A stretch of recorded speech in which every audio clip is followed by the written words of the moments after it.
booties for black girl nerds.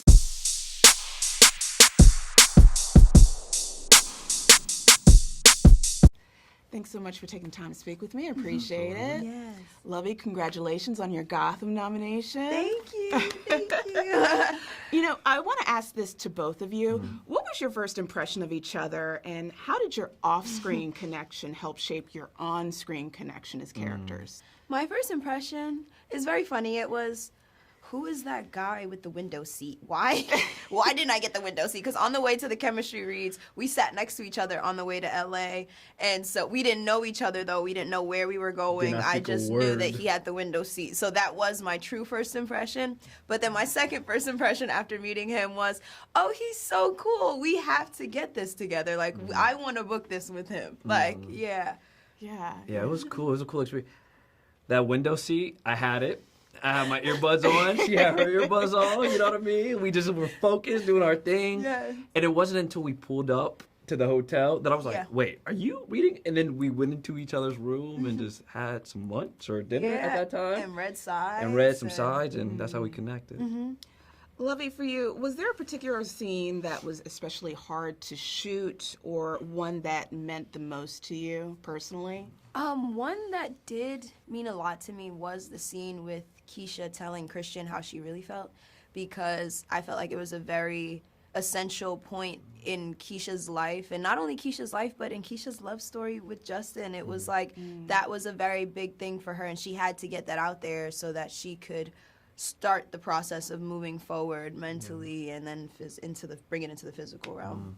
Yeah. Keisha, I was going back and forth with Keisha in this series. Let me tell you. But she's such a complex and nuanced character, and I really loved watching you throughout this series. And Michael, for you, how did you approach portraying your character, Justin? Because he has an evolving identity throughout this. So how did you portray him both romantically as well as individually?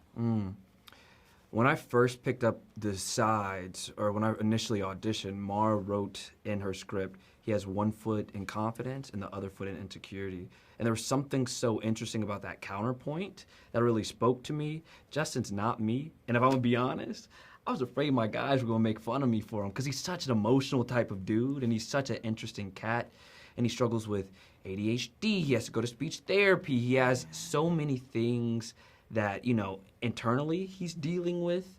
And so I think that romantically, the way that he meets Keisha and where she is in her life, or where she appears to be stable in a sense, and she knows what her objective is, which is Howard. And Justin, you know, attaches to that in a sense. And so I think that's romantically where he was coming from. But to be able to kind of evolve him and finally see him step into his purpose was, you know, it was a dream. Yeah, His life. And I love the way we see him step into his purpose in this series. And then for both of you, what conversations did you guys have on or off the set about making this love story feel real and respectful? Well, I do think there was we were both kind of in like, okay, we want this process to be as tasteful and as like teenage and as like real and authentic and comfortable for one another.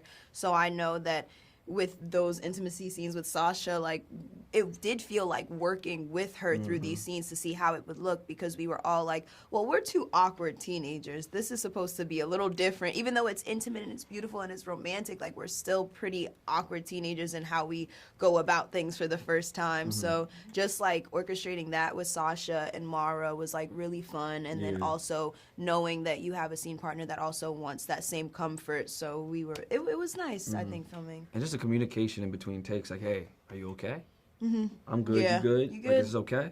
You know, just communicating is important, especially when you have to be so vulnerable in this sense. And yeah, it was like a team effort. And navigating through these episodes, there's so many great scenes and great moments. Is there a scene for each of you that still resonates and still just like is a memorable moment that just still sticks with you?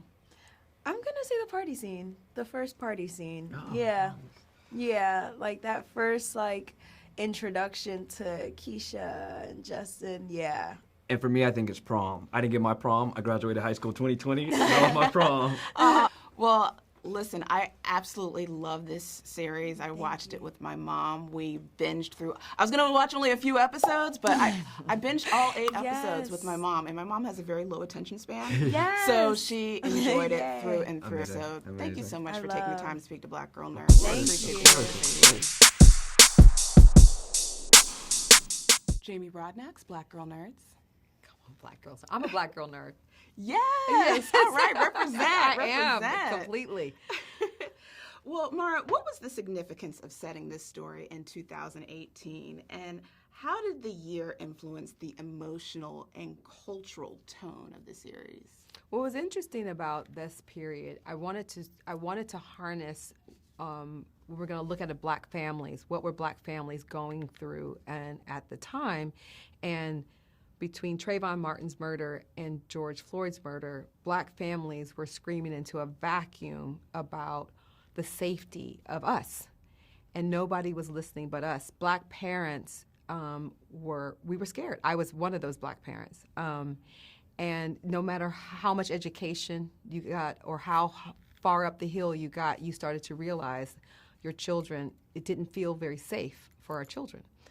And I wanted to, so the catastrophic parenting around Dawn, and especially the mothers, I think Eric's trying to hold some sort of balance in the family, but the mothers are really, really scared. I think traditionally Black mothers are often protective, but in this particular one, the heightened nature of them is around those ideas of their children's future.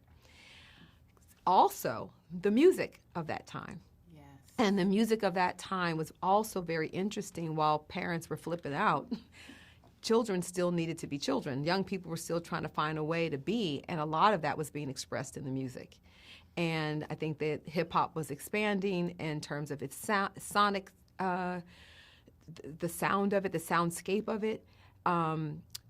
But also what the guys were saying, if you start to really pay attention, there's a lot of vulnerability and emotionality in their music, from anger to sadness to all of those in-between feelings.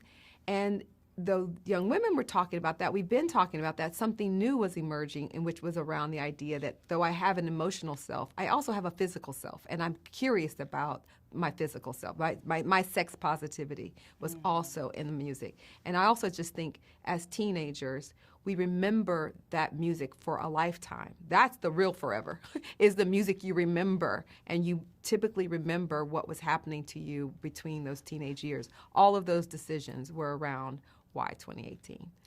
I love the music in Thank this series. you. It felt like a character of its own. Yes, intentionally so. Felt a little, I was bobbing to it.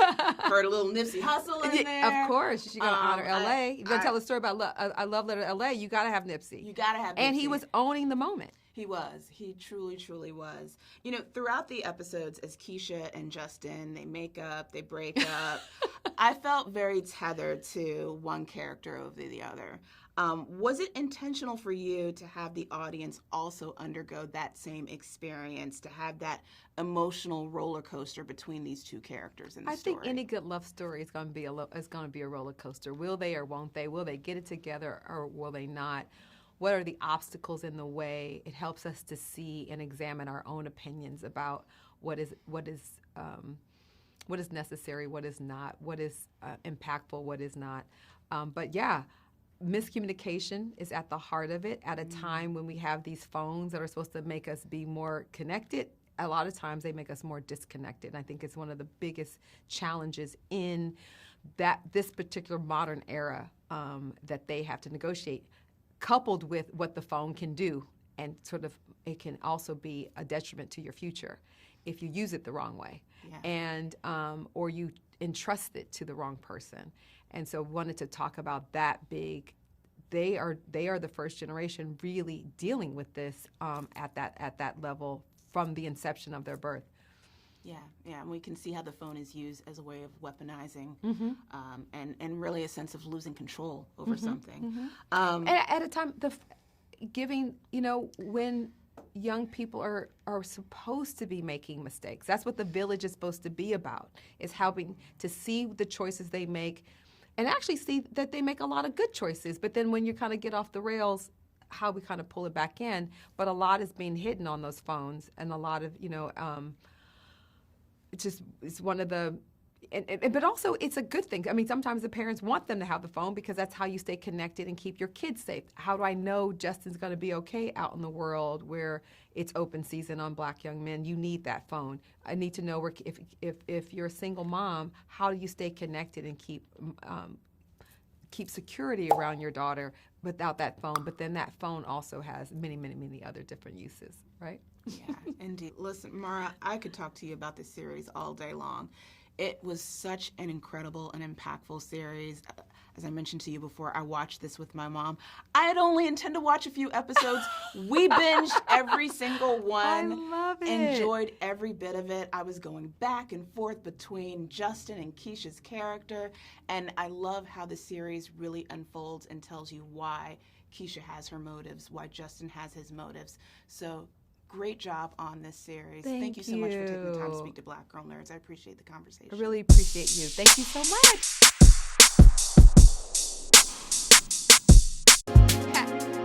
Better shake your booties for Black Girl Nerds. Better shake your booties for Black Girl Nerds.